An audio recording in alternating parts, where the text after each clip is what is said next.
جو انہیں باندھی ہوئی تھی۔ ابراہیم علیہ السلام سکون سے رہے، اللہ کی حمد و ثنا کی اور ان کا دل اللہ کے عشق سے بھرا ہوا تھا۔ انہیں کوئی ڈر یا پچھتاوا نہیں تھا۔ جو سچ میں اللہ سے پیار کرتے ہیں ان کے لیے آگ بھی ڈر نہیں لا سکتی۔ لوگ، رہنما اور پنڈت دور سے بڑی آگ دیکھ رہے تھے۔ آگ اتنی گرم تھی کہ ان کے چہرے جھلس رہے تھے اور ان کا دم گھٹ رہا تھا، لیکن تھوڑی دیر کے بعد انہوں نے ایک انوکھی چیز دیکھی۔ کوئی آگ سے باہر نکل رہا تھا۔ یہ کوئی اور نہیں، ابراہیم علیہ السلام تھے۔ وہ سلامتی سے باہر آئے اور ان کا چہرہ اللہ کی رحمت کے نور سے چمک رہا تھا۔ وہ سکون سے آگ سے باہر چلے۔ کافروں نے یہ معجزہ دیکھا اور ہار مان لی۔ یہ معجزہ بت پرستوں کے لیے شرمندگی کا باعث بنا، لیکن اس نے ان کے دل کے گھمنڈ کی آگ کو ٹھنڈا نہیں کیا۔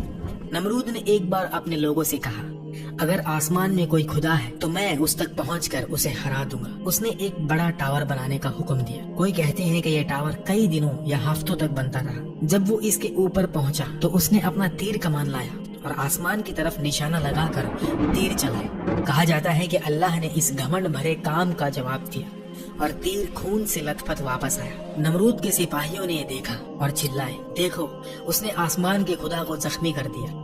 لیکن یہ صرف ان کا جھوٹا گھمنڈ تھا۔ اللہ نے انہیں ایک نشانی دکھائی تاکہ نمرود کو چھوٹا کیا جائے، لیکن نمرود پھر بھی نہیں سمجھا۔ وہ اپنے گھمنڈ میں ڈوبا رہا۔ اس نے ابراہیم علیہ السلام کو بلایا اور کہا، اپنے اللہ کو بلاؤ، میں اس سے اپنی پوری فوج کے ساتھ لڑوں گا۔ پھر اس نے ابراہیم علیہ السلام کو بھیج دیا۔ تھوڑی دیر انتظار کے بعد نمرود نے دیکھا کہ ابراہیم علیہ السلام دور سے چلے آ رہے ہیں، لیکن ان کے پیچھے کوئی فوج نہیں تھی۔ اس نے زور سے ہنس کر کہا، اب مجھے شرمندگی محسوس ہو رہی ہے۔ میں نے اتنی بڑی فوج جمع کی لیکن تم کسی کو نہیں لائے۔ کیا میں نے یہ پوری فوج صرف تمہارے لیے تیار کی؟ تمہارے اللہ کہاں ہے؟ اس کی فوج کہاں ہے؟ ابراہیم علیہ السلام نے سکون سے جواب دیا، انتظار کرو، وہ جلد ہی آ جائے گی۔ تھوڑی دیر بعد مکھیوں کی ایک بڑی فوج نے نمرود اور اس کے سپاہیوں پر حملہ کر دیا۔ یہ جھنڈ اتنا گھنا تھا کہ لوگ اپنی آنکھیں بھی نہیں کھول سکتے تھے۔ ان مکھیوں میں ایک خوفناک طاقت تھی، وہ انسانی گوشت کھا جاتی تھی جب تک کہ صرف ہڈیاں بچی رہتی تھی۔ اپنے سپاہیوں کو درد اور پریشانی میں دیکھ کر نمرود ڈر گیا اور بنا پیچھے دیکھے اپنی محل کی طرف بھاگا۔ اس نے دروازہ بند کر لیا اور سوچا کہ وہ محفوظ ہے، لیکن ایک چھوٹی لنگڑی مکھی دروازے کے سوراخ سے اندر داخل ہو گئی اور یہ چھوٹی سی مکھی اس کا انجام بن گئی۔ مکھی اس کے ناک سے ہوتی ہوئی اس کے دماغ تک پہنچی۔ وہاں اس نے حرکت اور بنبناہٹ شروع کی، جس سے نمرود کے سر میں شدید درد ہونے لگا۔ نمرود درد برداشت نہ کر سکا اور اپنا سر دیواروں سے ٹکرانے لگا تاکہ مکھی مر جائے۔ جب یہ کام نہ کیا تو اس نے لوگوں کو بلایا کہ اس کے سر پر ہتھوڑوں سے مارے۔ اس نے زیادہ پیسوں کا وعدہ کیا، جو بھی سخت مارے گا۔ کئی دنوں تک سپاہی اسی سر پر ہتھوڑے مارتے رہے جو 400 سال تک تاج پہنتا تھا۔ ہر بار نمرود کہتا کہ وہ اب بھی مکھی کی آواز سن رہا ہے اور وہ کہتا رہا کہ دوبارہ مارو۔ اللہ نے اس کا درد دن بدن بڑھایا، جب تک کہ ایک سپاہی نے اتنی زور سے اس کے سر پر ہتھوڑا مارا کہ وہ پھٹ گیا اور نمرود مر گیا۔ قرآن میں اللہ فرماتا ہے، ان لوگوں نے برا تو ان کا چاہا تھا مگر ہم نے انہی کو نقصان میں ڈال دیا۔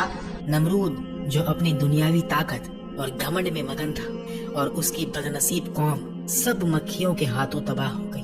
ان کا خون چوس لیا گیا اور ان کے جسم ختم ہو گئے۔ یہ سب انسانیت کے لیے ایک واضح سبق ہے۔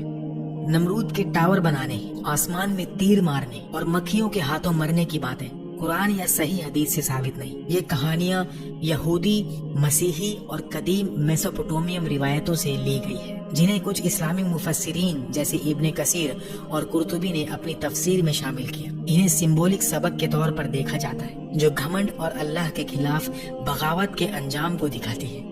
قرآن میں نمرود کا نام صاف نہیں لیا گیا، لیکن سورہ البقرہ میں ایک شخص کا ذکر ہے جو ابراہیم علیہ السلام سے اللہ کے بارے میں جھگڑا کرتا ہے اور خود کو زندگی اور موت دینے والا کہتا ہے۔ مفسرین اس شخص کو نمرود سے جوڑتے ہیں۔ اس کے علاوہ سورہ الانبیاء میں ابراہیم علیہ السلام کو آگ میں ڈالنے کا واقعہ ہے، جہاں اللہ نے آگ کو ان کے لیے ٹھنڈی اور امن والی کر دی۔ یہ قرآن سے ثابت ہے۔ صحیح حدیث میں بھی ابراہیم علیہ السلام کے آگ کا واقعے کا ذکر ملتا ہے، جیسے صحیح بخاری اور صحیح مسلم میں۔ یہ روایتیں دینی سبق سکھاتی ہیں کہ گھمنڈ کا انجام ذلت ہے اور اللہ کی قدرت سب پر غالب ہے۔